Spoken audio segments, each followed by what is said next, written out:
자, 지금 이제 노동 공급과 관련된 얘기를 좀 하고 있었고요. 그 다음 12번 보시면 저축과 차입, 네, 이렇게 되어 있습니다. 이건 이제 뭐냐면 현재 소비와 미래 소비 간의 관계 이렇게 보시면 되겠어요. 자, 우선 문제 좀 볼게요. 어떤 소비자가 현재 M1, 미래의 M2의 소득이 있습니다. 이 소비자가 주어진 이자율에 따라서 자신이 원하는 만큼 자유롭게 차입하거나 대출할 수 있는 상황을 고려해보자. 우리가 이렇게 할 수 있어요. 효용함수는 C1과 C2, 시점 간 자원 배분 모형이라고 보시면 되겠습니다. 자, 그 다음에 이제 예산제약식이 어떻게 됩니까? 라고 보면요. 이거 알고 계시죠? 자, 여기다 보시면 내가 이게 현재 소득을 벌고 미래 소득을 벌고 있어요. 또 현재 소비를 하고 미래 소비를 하고 있습니다. 근데 현재 시점에서의 100만 원은 미래 시점의 100만 원과 똑같은 게 아니죠. 미래 시점에서 발생하는 것은 현재 시점으로 디스카운트, 할인을 해야 된다라는 것을 알 수 있습니다. 할인한다라는 것은 1 플러스 R로 나눠주면 되는 거예요. 그래서 M2는 1 플러스 R로 나눠주면 이렇게 할인하는 것이고, 오케이. 그 다음 C2는 1 플러스 R로 나눠주면은 이렇게 디스카운트해서 할인하게 되는 거예요. 자, 그래서 우리가 이제 살짝 생각을 해보시면 이쪽이 소득이라고 그러면 현재 버는 소득에다가 미래 버는 소득은 이렇게 1 플러스 R로 디스카운트 하시고요. 오케이, 됐죠? 그 다음에 소비도 현재 소비가 있고 미래 소비도 보면은 이렇게 1 플러스 R로 디스카운트 할인을 한다라고 보시면 될 것 같습니다. 자, 그랬을 때 우리가 기본적인 예산선은 어떻게 됩니까? 라고 하면은요, 뭐 효용함수는 주어지는 거지만 예산선이 여기가 C1이고 여기가 C2다라고 하면 이제 초기 보존점이 얼마 이렇게 있는 거예요. 오메가 이렇게 있으면 쭉 예산선이 이렇게 그려질 수가 있을 거예요. 그럼 예산선은 이게 C2로 정리하시면 되겠죠. C2로 정리하면 C1이 전리 넘어가요. 마이너스 넘어가는데 1 플러스 R을 곱해줘야죠. 그래서 1 플러스 R C1 더하기 저 수직축에 나와 있는 절편은 어떻게 됩니까? 라고 하면 1 플러스 R을 곱해놓은 거니까 이 직관적으로도 이해하셔야 됩니다. 내가 현재 버는 소득에다 은행에다 다 돈을 집어넣으면 이만큼 이자율을 얻게 되고요. 그 다음에 이렇게 M2 이렇게 되는 거 알 수 있어요. 그래서 여기 나와 있는 여기가 내가 점점점 보시면 이게 M2라니까 미래에 버는 소득이고 여기가 현재 버는 소득이라니까요. 그러니까 M2만큼 내가 쓸 수 있고 이만큼 은행에다가 M1을 저축하면 이만큼 올라가는 거야. 그래서 이만큼이 1 플러스 R만큼 저축을 해서 얻게 되는 거죠. 이 점은 어떻게 됩니까 하면 M2는 내가 원래 벌고 있고 은행에 돈을 다 집어넣어요. M1 소득 번 걸. 그럼 이게 바로 수직축 절편이고 여기는 어떻게 됩니까? 여기는 이거는 내가 미래에 버는 소득을 다 땡겨가지고 디스카운트해서 돈을 차입하는 거예요. 그럼 여기 수직축 절편은 어떻게 되냐? 물론 여기다가 C2를 제로 해가지고 보셔도 되는데 직관적으로 좀 봐보세요. M1만큼은 내가 돈을 쓸 수 있고요. 이게 M1만큼은 돈을 이렇게 쓸 수가 있고요. 요거는 얼마가 됩니까 하면 M2인데 그냥 M2로 하면 안 되지. 디스카운트 해야 되죠. 그래서 M2를 1 플러스 R로 디스카운트 한 거, 요게 바로 수직축 절편이다. 이렇게 보시면 돼요. 여기는 수평축 절편, 여기가 수직축 절편 이렇게 돼 있고, 자, 그 다음에 기울기는 어떻게 됩니까 하면 얘가 바로 예산선의 기울기다라고 보시면 될 것 같습니다. 기울기 이렇게요. 오케이, 됐죠? 잘 보시면 되겠습니다. A번 볼게요. 이자율이 변할 때랑 부존소득이 변할 때 예산선은 어떻게 되니?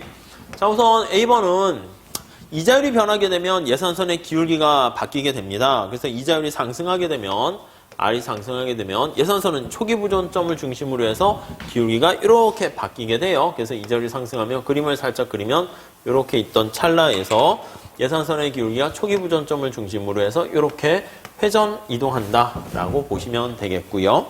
반면에 부존소득이 증가한다라고 하면요. 여기가 이제 초기의 부존소득인데 부존소득의 현재 가치와 미래 가치만 증가하니까 예산선은 저희 부존소득이 증가한다 할게요.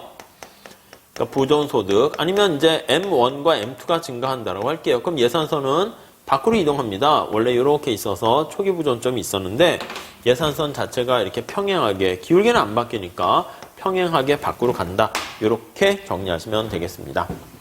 자, 다음 B번 볼까요? B번.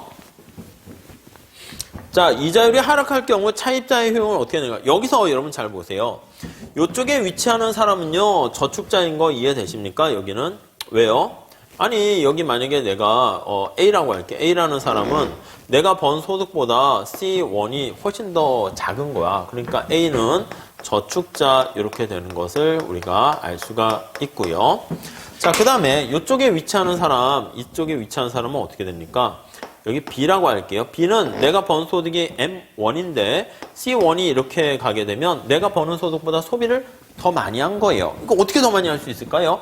돈을 빌렸으니까 더 많이 하는 거지. 그래서 이거는 차입자다 이렇게 생각을 하시면 될 것 같습니다. 자, 저축자랑 차입자 구간 잘 아시겠죠? 자, 그럼 다시 한번 볼게요. 이자율이 하락할 때라고 했으니까 예산선 기울기 이렇게 완만해져요. 그래서 이자율이 하락하면 예산선이 이렇게 됩니다. 이렇게 됩니다. 그럼 차입자 같은 경우는 선택점이 이제 여기쯤에 있다라고 하면 무차곡선이 이렇게 되니까 효용이 당연히 증가한다 이렇게 보시면 되겠죠. 그 다음에 이자율이 상승할 때 대출자 효용은 이자율이 상승하면 여기서부터 이게 또 반대로 보시면 돼요. 그래서 이건 이자율이 하락할 때고 상승할 때 이렇게 되니까 당연히 저축자는 직관적으로 보세요. 아니 저축하는 사람은 이자율이 올라가면 저축할 맛이 더 나요 안 나요? 당연히 더 낫겠죠. 그러니까 효용이 증가한다 이렇게 보시면 될 것 같습니다. 자, 여기서 뭐 B번, C번 뭐 쉽게 알 수가 있고요. 다음에 D번 볼까요? D번은 이자율이 하락한 다음에도 대출자니까 이게 대출하는 사람이에요. 저축자로 합시다. 저축자. 우리 책에서는 요 저축자를요 대출자라고 이렇게 쓴 거예요. 대출자. 자, 그럼 다시요. 이자율이 하락한 다음에 대출자가 대출자로 계속 남아있게 되면은 어떻게 됩니까? 한번 볼게요. 자, 그림을 한번 볼게요. 예산선이 이렇게 있었는데 이자율이 하락했습니다. 자, 그러면 예산선이 이렇게 변화하게 됐어요. 자, 우리 왼쪽 그림에 갈래다가 왔다 갔다 그래서 다시 그린 건데 여기 A가 저축자가 무차곡선이 이렇게 있는 거야. 그러니까 이 사람 같은 경우에는 이전의 상품을 여기를 A를 선택할 수 없으니까 여기 어딘가로 이렇게 가게 돼요. 그리고 저축자로 하려면 요 영역에서 우리가 선택을 해야지 저축자가 되니까 그러면 효용은 감소한다 이렇게 돼 있습니다. 자, 그래서 이자율이 하락할 때 이거일 때 자, 이 사람이 A라는 사람이 지금 대출자 저축자예요. 저축자가 계속 저축자로 남아있으면 저축자로 계속 유지되면 유지시 효용은 어떻게 됩니까? 효용은 감소한다라는 것을 알 수가 있겠죠. 오케이, 그렇죠. 자, 여기서 D번 보시면 로마자 1번이 이자율 하락할 때 대출자로 계속 남게 되면은 자, 다음 페이지 가보시면 효용 수준 낮아집니다. 약공리를 충족해야 되는 거니까 여기 어딘가를 갈 수밖에 없게 되는 거죠. 근데 약공리 충족하는 영역 중에서 이쪽 영역은 어떻게 돼요? 이쪽 영역은 우리가 새롭게 선택 가능한 영역으로 들어온 거잖아요. 그래서 여기 나와 있는 A라는 저축자가 계속 저축자로 남아있는 게 아니라 바뀌었다라고 할게요. 이게 이제 로마자 2번 이렇게 나와 있어요. 138페이지 가보시면. 그래서 밑에 거기 책에서는 C번을 선택하는 거예요. 저축자가 차입자로 전환하는 거야. 차입자로 전환시. 무차곡선을 좀 잘 그려보시면 될 것 같은데 이때는 효용이 증가할 수도 있어요. 여기 있는 경우에는 당연히 차입자로 전환했는데 그림으로 할까요? 자, 원래 무차곡선 그림은 안 되긴 한데 현시선으로 같이 해야 되는데 그림 살짝 눈으로 보시면 조금 더 이해가 쉬워서 그렇습니다. 이렇게 A점을 선택하고 있다가 무차곡선이 이렇게 있어요. 예산선이 이렇게 변화했습니다. 그랬을 때 효용이 감소하는 경우도 있을 수 있어. 여기 어느 점 A 다시점을 선택했는데 무차곡선이 이렇게 생긴 거야. 이렇게 있어서 이 점을 이렇게 선택하게 되면 효용이 어떻게 돼요? 감소할 수가 있게 되고요. 그렇죠? 자, 또 다른 그림도 있습니까? 예, 다른 그림도 한번 그려볼게요. 예산선이 이렇게 있다가 여기 보시면 예산선이 이렇게 변했어요. 그래서 여기가 지금 A 상태고 여기가 뭐 A 다시 상태 이렇게 있어요.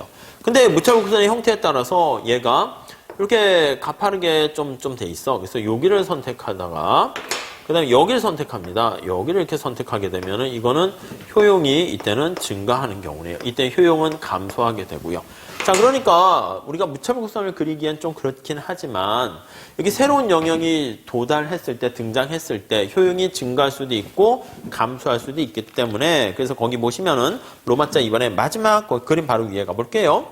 자, 이상의 내용을 종합해 볼 때 소비자의 효용 수준의 변화는 알 수가 없다. 이렇게 정리를 하시면 되겠습니다.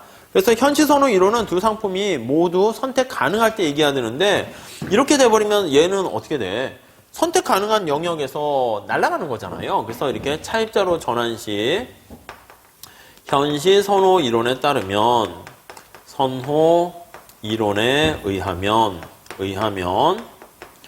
자, 여기 나와 있는 A는 이제 원래는 더 이상 차입자로 변하게 되면 차입자로 변하면 여기 어딘가 선택하는 거잖아. 그럼 쟤는 선택 가능한 영역에서 날아가는 거죠.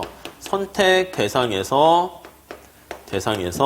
제외가 됩니다. 제외되므로 엄밀하게 보면은 약공리를 위반했는가 그렇지 않은가 그거에 대한 판단을 할 수가 없어요. 그러니까 그러니까 판단이 사실은 불분명하다 이렇게 보시면 되겠죠. 불분명하다 이렇게요. 네, 이해할 수 있으시겠습니까? 네, 이렇게 정리를 하시면 되겠습니다. 자, 그 다음에 거기 2번 보시면요. 2번도 똑같습니다. 이자율이 상승한 경우에 차입자라고 계속 남을까 아니면 이동할까 그거 얘기인데 그건 지금 얘기한 거랑 똑같이 반복되니까 그건 여러분들에게 맡기도록 하겠습니다.